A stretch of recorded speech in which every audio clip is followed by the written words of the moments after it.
কি মা? কি দেবো মা? তুমি এটা কি নিয়ে ঘুরছো? কাঁকরোল নিয়ে ঘুরছো? রালু?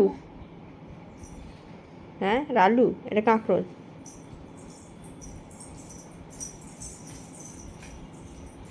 কাঁকরোলটা নিয়ে কি করছো তুমি? বাজার করে আনলে কাঁকরোল? যা পড়ে গেল? পড়ে গেছিল?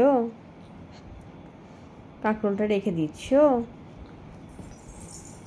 পড়ে গেল কাঁকরোল? না আর হ্যাঁ মা, না আর কি কি আছে? এখানে তো উচ্ছে আছে দেখতে পাচ্ছি, উচ্ছে আছে, পটল আছে, তারপর এটা কি, ভেন্ডি আছে, একটা গাজর আছে। কাঁকরোল নিয়ে ঘুরে বেড়াচ্ছ? কাঁকরোলটা তোমার পছন্দ হয়েছে তাই? কাঁকরোলটাকে ডোনাট রিংয়ের মধ্যে নিয়েছো? কি করবে? কাঁকরোলটা রান্না করবে? হ্যাঁ, কোথায় যাচ্ছ?